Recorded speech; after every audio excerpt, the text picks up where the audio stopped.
2017년부터 그래프를 갖고 와봤습니다. 사상 최고가를 경신했습니다. 비트코인이 아니라, 그리고 저 짜잘한 시가총액 작은 애가 아니라 시가총액 무려 4위 코인이 알고라는 미국 소리 없이 강하다 신고가 경신한 이 코인. 네, 촬영 시각은 6월 7일 낮 12시 50분입니다. 자, 이 코인은 무엇일까요? 이더리움일까요? 이더 현물 ETF 기대감으로 6월 코인 시장이 전반적으로 강세를 보일 거다라는 전망이 나왔습니다. 앞서 말씀드렸잖아요. 이번 달에 비트코인이 전고점 경신할 거다라는 전망이 다수의 전문가들이 하고 있는 상황이니까 6월 전반적으로 코인 시장 좋을 것 같다라고 합니다. 그 가운데 알트코인의 대표주자 이더리움 가격을 한번 보겠습니다. 최근 3개월 기준으로 봤거든요. 보시면 아시겠지만 이 민트색이 달러 대비 가격입니다. 이 주황색이 비트 대비 가격이죠. 보시면 아시겠지만 민트 대비 가격으로 보자면요, 그냥 지지부진하고 있어요. 횡보하고 있습니다. 그런데 비트 대비 가격을 보자면요, 단기 고점에 대비해서 좀 많이 떨어진 걸 볼 수 있죠. 이 얘기는 뭐예요? 비트가 오를 때 상대적으로 이더리움이 못 올랐다라고 해석할 수 있습니다. 레버리지 이더 ETF가 나왔거든요. 이것도 어떻게 보자면 호재라고 볼 수 있겠죠. 하지만 첫날 거래량이 500만 달러에 불과했습니다. 비트코인과 비교해서는 너무나 미미해요. 둘째 날에도 거래량이 늘었습니다. 1,500만 달러. 우리나라 돈으로 따지면 200억 원입니다. 첫날보다는 3배 늘었다. 좋아하기에는 200억밖에 안 된다. 부족하죠. 그럼 기대하는 건 뭐예요? 레버리지 ETF보다는 이더리움 현물 ETF가 되겠죠. 현물 ETF 일단 19비사 실제로 상장돼서 거래가 되기 위한 2가지 서류 중 1가지 서류에는 승인을 받았습니다. 그럼 S1 이거는 시간 문제다 승인에는 라고 하는데, 궁금한 건 그래서 시간이 얼마나 걸릴 건데 라는 거죠. SEC 위원장이 발언을 했는데요, CNBC 출연해서 이더리움 현물 ETF 다음 단계는 다소 시간이 걸릴 것 같다. 그러니까 S1 승인까지 나려면 조금 시간이 걸릴 것 같아. 이 다소가 과연 얼마를 말하는지 모르겠습니다. 그러면서 하는 말이 이더리움 현물 ETF 출시 일정은 발행사의 업무 처리 속도에 달려있다. 얼마나 빨리 규제기관의 질문에 응답하고 관련 의견을 제시하는지에 따라 결정될 것이라고 했거든요. 이건 발행사의 업무 처리일지 아니면 SEC가 얼마나 질문 응답에 대해서 다시 재응답을 줄지 궁금한데요. 이 발행사 같은 경우에는 빨리빨리 응답을 하고 뭔가 수정하라는 걸 수정해서 제출하고 있기 때문에 아마 그리 멀지 않은 시기에 실제로 ETF가 상장이 돼서 거래되지 않을까라고 기대합니다. 그리고 이 와중에 그간 잠잠하던, 사실 비트코인 현물 ETF, 이더리움 현물 ETF가 나오기 전에 선물 ETF가 이미 시장에서 거래가 되고 있었습니다. 그 가운데 비트코인 선물 ETF, 이더리움 선물 ETF의 절대 강자가 누군가요? 바로 프로쉐어였습니다. 여기가 사실 현물 ETF가 나오기 전에는 거의 모든 디지털 자산 금융투자 상품의 모든 자금을 빨아들이고 있었거든요. 그런데 이 프로쉐어즈 같은 경우에는 현물 ETF 신청을 안 했어요. 왜? 야, 그거 뭐 돈 안 될 거다. 우리 선물로도 충분히 할 수 있어. 라고 했는데 막상 뚜껑이 열리고 나니까 블랙락 등 전통의 운용사에게 발렸습니다. 그런데도 안 했어요. 비트는. 왜? 이미 강자들이 다 먹었거든요. 그런데 이 프로쉐어즈가 도대체 무슨 마음을 먹었는지 비트는 아니고 이더리움 현물 ETF 상장 신청을 했습니다. 아직 말씀드린 대로 이더리움 현물 ETF가 상장돼서 거래되고 있지는 않거든요. 19비사는 이미 다른 운용사들은 받았습니다. 그러면 이 프로쉐어즈가 제출한 19비사 승인은 아마 그리 어렵지 않게 승인이 될 거예요. 그럼 이제 S1 승인을 받으면 되거든요. S1 승인은 아마 뭐 모든 이더리움 현물 ETF 운용사들에게 같이 해주겠죠. 왜? SC가 누구 편을 든다라는 얘기를 듣기 싫으니까. 비트는 건너뛰고 이더리움 현물 ETF 경쟁에 참전했습니다. 여기서 충분히 먹을 수 있다, 먹을 만한 게 있다 라고 생각을 한 거겠죠. 어쨌든 강자가 등장한 겁니다. 자, 그럼 궁금한 건 제가 출시 조만간 될 것 같다라는 말씀 드렸어요. 그러면 이제 출시는 되는데 이 출시 이후 효과는 어떨까에 대해서 의견이 엇갈립니다. 일단 승인됐다라는 그 센티멘트 개선 때문에 3,000달러 초반선에 있던 이더리움 가격이 3,000달러 후반선으로 레벨업이 된 건 맞습니다. 그럼 실제로 돈이 들어오면 아마 가격이 더 오를 텐데 출시 이후 효과는 어떨까에 대해서 블룸버그 애널리스트들은 야, 수요 부진할 거야 라고 합니다. 왜? 야, 비트도 투자를 기관들이 망설이고 따지고 있는데 이도 하겠니? 라는 거죠. 그러다 보니까 돈 안 들어오니까 야, 현물 ETF 나와도 이더리움 가격에는 영향이 미미할 거야 라고 글래스노드 수석 애널리스트가 분석했습니다. 이 반면에 K33 리서치 같은 경우에는요, 야, 이거 현물 ETF 나오면 돈 들어와서 비트코인 상승률을 추월할 수 있어. 게다가 지금까지 그 이더리움의 구조가 보자면 수수료를 소각하는 구조죠. 그래서 디플레이션 화폐가 됐습니다. 게다가 스테이킹이 되면서 유동이 아니라 묶이는 이더가 많아져요. 또 다른 수요가 이더리움 ETF가 생기는 거잖아요. 그러면 그야말로 시장에 매물로 나올 수 있는 이더 자체가 별로 없다는 거예요. 때문에 구조상 만약에 현물 ETF 나오면, 이더리움 현물 ETF 나오면 비트코인 상승을 추월할 거다 라는 전망을 내놓기도 합니다. 어쨌든 장기로는 모두 이더리움을 기대하고 있는데요. 바네크 같은 경우에는 좀 멀리긴 하지만 2030년까지 2.2만 달러 돌파할 거다 라는 전망을 내놨습니다. 왜? 이더리움은 디지털 오일이기 때문에. 모든 산업의 연료가 되는 게 바로 석유, 원유였죠. 디지털 세상에서는 이더리움이 디지털 오일이 될 거다라는 겁니다. 그리고 최근에 보니까요, 거래소에서 이더리움이 8억 달러 이상 출금됐대요. 이 거래소에서 이더리움이 나왔다라는 건 향후 강세 신호로 해석해도 될 것 같습니다. 그런데 사실 이더리움 가격이 지지부진하잖아요. 이거 제가 2017년부터 그래프를 갖고 와봤습니다. 이렇게 보니까 진짜 어마어마한데, 이때는 2021년 1차 불장 때까지는, 그러니까 1차 불장 끝나고 2차 불장 오기까지는 그냥 아마 이때도 많이 올랐을 거예요, 가격으로 보자면. 그런데 이 2차 불장 때 진짜 어마어마하게 올랐습니다. 그러다가 떨어졌지만 어쨌든 높은 가격을 상당히 유지하고 있었죠. 그리고 고점을 경신했습니다. 721.8달러를 기록했는데요. 사상 최고가를 경신했습니다. 비트코인이 아니라, 그리고 저 짜잘한 시가총액 작은 애가 아니라 시가총액 무려 4위 코인이 테더 빼면 3위. 네, 바로 BNB, 바이낸스 코인입니다. 다만 제가 이거 비트 대비 차트 갖고 왔거든요. 이게 보여드린 게 요 민트색이 달러 가격이에요. 주황색이 비트 가격입니다. 자, 비트 가격으로 보자면요. 제가 21년부터 이렇게 갖고 왔는데 보시면 이상하다. 지금 달러 가격으로 보자면 앞서 기록했던 그 고점 있잖아요. 그 고점 이미 넘어섰어요. 그런데 비트 대비로 보자면요. 바이낸스 코인, BNB 가격의 고점을 기록한 건 22년 말입니다. FTX가 무너졌을 때, 그때 오히려 BNB 코인이 강세를 보인 거예요. 물론 BNB도 떨어졌지만 BNB 떨어진 것보다 비트코인이 더 떨어졌죠. 더 많이. 그러니까 비트 대비한 가격으로 보자면 이 22년 말에 BNB 코인은 가장 강세를 나타냈습니다. 무려 0.017까지, 018? 이 정도까지 올랐던 것 같아요. FTX가 무너지면서 바이낸스가 다 먹겠구나 라고 하면서 상대적으로 BNB 코인이 강세를 보인 거죠. 비트 대비로 보자면요. 어쨌든 이때 고점을 넘어서야 합니다. 그래도 달러 기준으로 보라면 신고점 넘어섰죠. 자, 이렇게 되면서 BNB 시가총액은 1000억 달러를 돌파했습니다. 이러면서 BNB 생태계도 수혜를 보고 있고요. 그리고 BNB 말고 이더리움 레이어 2 가운데서 가장 잘 나가는 건 현재 베이스입니다. 5월 트랜잭션 수수료 수익이 698만 달러인데, 트랜잭션 수익이 제가 698만 달러라고 했잖아요. 그러면 여기 수익의 거의 대부분, 거의 600만 달러 이상이 다 코인베이스로 들어가요. 와, 그러니까 코인베이스는 베이스 체인 만들어가지고, 저는 이제 코인도 안 내놓겠다고 했잖아요. 이게 이제 규제에 걸리니까, 아니 도대체 코인을 안 내놓는데, 베이스라는 코인을 안 내놓는데 어떻게 코인베이스가 베이스 체인을 만들어서 돈을 벌 수 있지? 라고 했는데 이렇게 돈을 버는 거였습니다. 네. 자, 그리고 민코인에 대해서요, 사실 아까 말씀드린 대로 개인이 투자를 많이 했다라고 했는데 최근에는 기관도 관심이 늘고 있습니다.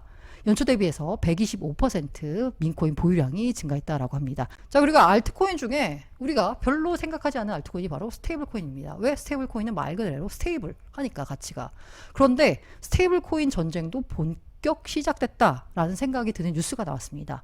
팍소스 인터내셔널이요, 이자 생성 스테이블 코인 USDL을 출시했습니다. 아르헨티나부터 제공을 한다라는 건데요. USDL은 미국 달러와 가격이 1대1로 고정이 됩니다. 여기는 똑같아요. USDT와 똑같아요. 그런데 미국 달러예금, 단기국채, 현금과 같은 자산 등 고품질 유동성 자산들에 기반한다. 그러니까 테더가 달러를 갖고 온 만큼 USDT를 발행해서 주죠. 그러고 그 갖고 온 그 담보 자산을 가지고 국채 투자합니다.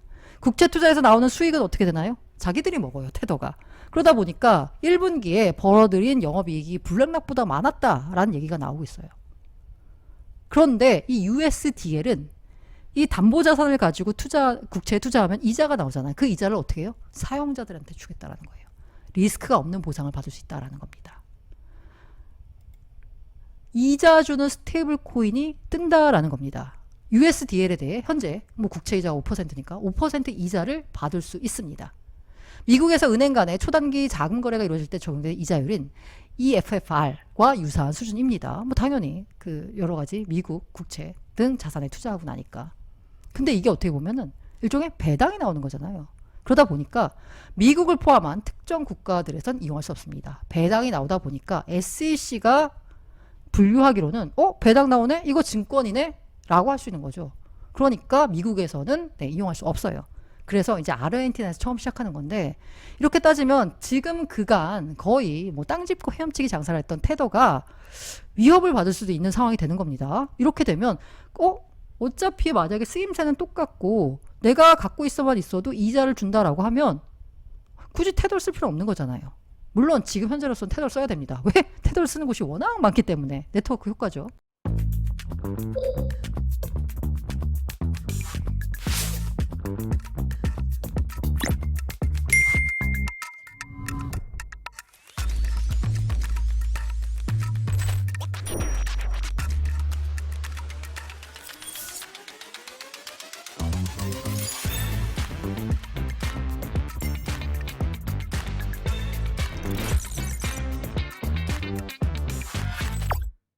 기쁘다 PPL 오셨네. 헤데라 넘버원 덱스 소서수합과 함께하는 뉴스입니다. 소서수합은 헤데라 체인의 넘버원, 압도적인 넘버원 덱스 탈중앙화 거래소입니다.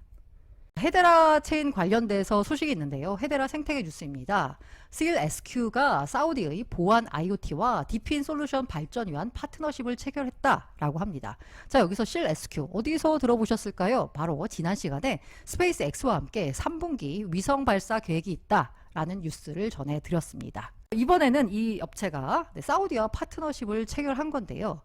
이게 바로 사우디아라비아가 비전 2030이라는 걸 그리고 있습니다. 사우디아라비아에서 사물 인터넷 및 IoT, 디핀, 탈중앙화된 물리적 인프라 네트워크 이 구현에 앞장서기 위해서 파트너십을 체결했다라고 합니다. 말씀드린 대로 비전 2030은 사우디아라비아의 정교한 디지털 인프라를 구축하고 경제 경쟁력을 강화하는 것을 목표로 하고 있습니다. 이 seal SQ가요, 사우디와 그 파트너십을 체결하면서 목표로 하고 있는 건 뭐냐면, 사우디의 비전 2030 디지털화 목표뿐만 아니라 이 전반적으로 미나 지역, 중동 지역이죠. 디지털화 목표에 필요한 사이버 보안, 블록체인, IoT 인프라를 포함한 완전한 솔루션을 제공하겠다라는 겁니다. 실제로 걸프 지역 사이버 보안 및 IoT 시장의 65%를 사우디가 차지하고 있습니다. 사우디의 IoT 및 M2M, 그러니까 머신 투 머신 통신 시장이요. 14년에 49억 달러였는데 19년에는 160억 달러에 이르는 등 빠르게 성장하고 있습니다. 이 디핀을 제공하는 게 바로 seal SQ의 기술입니다.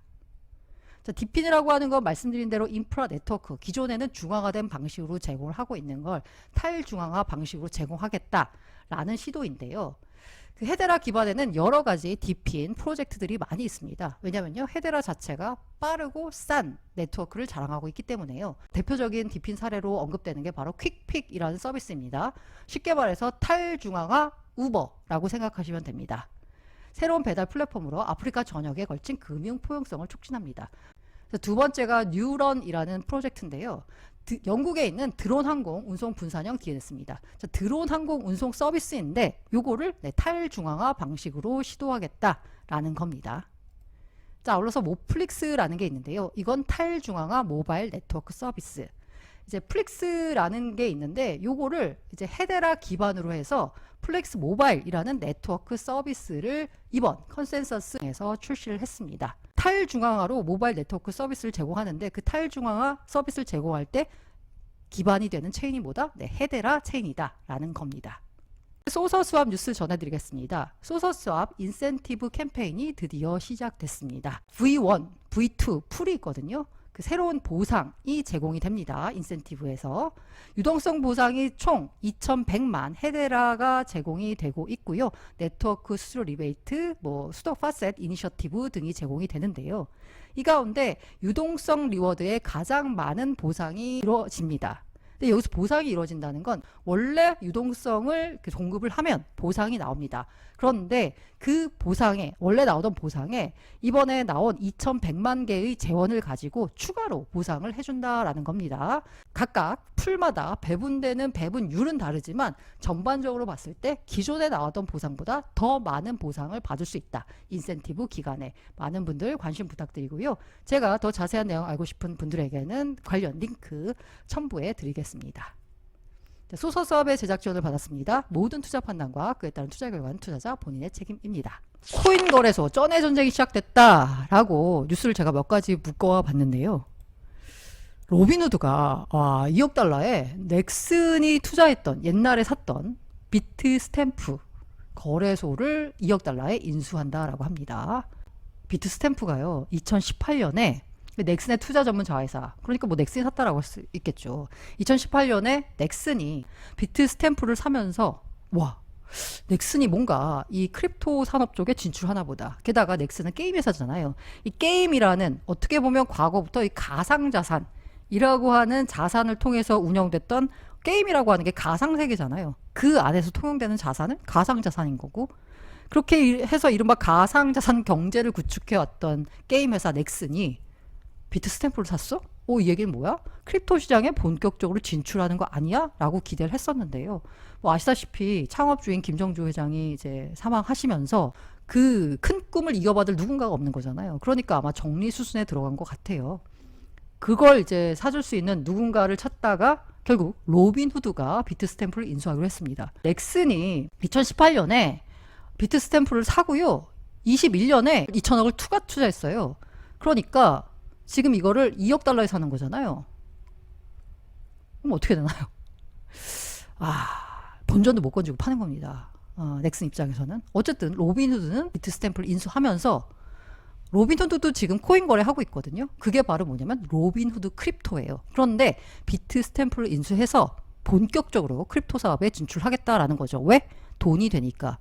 그리고 크라켄 같은 경우는요, 이게 코인베이스가 상장하기 전까지만 해도 크라켄과 코인베이스 뭔가 약간 그 위상이 비등비등한 것 같은데, 코인베이스 상장 이후에 크라켄은 완전히 밀리는 것 같습니다. 이른바 이 거래뿐만이 아니라요, 비트코인 ETF 나오면서 커스터디 업무에서도 크라켄이 밀려요. 게다가 코인베이스는 베이스라는 생태계, 이더리움 레이어 2 생태계라는 베이스 생태계 자체를 또 만들면서 웹2가 아니라 웹3까지 진출한 거잖아요. 그런데 크라켄은 뭐 상대적으로 뭔가 없습니다. 그래서 이 크라켄이 프리 IPO 자금 조달 라운드를 논의 중이다라고 했습니다. 상장을 통해서 자금을 확보한 다음에 이 크립토 시장에 본격적으로 뛰어들겠다라는 거죠. 이렇게 거래소들이 여러 가지 전쟁을 벌이는 와중에 이 뉴스 보셨어요? 블랙락이 거래소 설립을 추진합니다. 물론 이 거래소는 텍사스 증권거래소입니다. 블랙록과 시타델 증권이 같이 만들어요. 사실 우리나라는 한국 거래소 하나가 있잖아요. 하나가 있기 때문에 이게 왜 거래소가 여러 개지가 잘 이해가 안 가는데, 그냥 그 주식 역시 코인처럼 그냥 여러 개 거래소가 있다라고 생각하시면 될 것 같아요. 미국에도. 그래서 블랙록과 시타델이 텍사스 증권거래소 설립을 추진하면서 이미 1억 2천만 달러의 자금 유치에 성공했다라고 합니다. 우리 할게라고 하는데 벌써 1억 2천이 몰렸어요. 왜? 블랙락이 하니까. 자, 지금은 증권거래소입니다. 나중에는 굉장히 다양한 자산을 취급할 것 같아요. 블랙락이라는 세계 최대 운용사가 거래업에 진출합니다. 제가 왜 심상치 않다라고 했냐면요. 블랙락의 레리 핑크 회장이 꿈꾸는 게 뭐나요? 모든 금융자산을 토큰합니다. 그러면 블랙락이 거래소를 만드는 건 양방으로 먹겠다는 거예요. 어떻게? 모든 금융자산을 토큰할 때 그 토큰을 누가 하나요? 네, 블랙락이 하겠다 이겁니다. 지금 블랙락은 비트코인 ETF 형태로 해서 웹2화 전용시키고 있죠. 근데 궁극적으로 나아가서는 블랙락의 첫 번째 토큰화 펀드 비들처럼 모든 금융자산을 토큰화하겠다라는 겁니다. 그 토큰화하는 주체가 바로 블랙락이고요. 그럼 그 모든 금융자산을 토큰화한 걸 어디서 거래하나요? 바로 지금 만드는, 블랙락이 지금 추진하고 있는, 출발은 증권거래소이지만 결국 블랙락이 만드는 모든 금융자산을 토큰화를 시킨 그 토큰을 거래할 수 있는 곳으로 만드는 게 아닌가. 모든 금융자산을 토큰화하면 그걸 어디서 거래하니? 블랙락이 만드는 거래소에서 거래하는 거죠. 이제는 토큰화하는 그 작업과 거래하는 작업, 양방에서 수수료를 먹겠다라는 겁니다. 어마어마하지 않으세요? 와.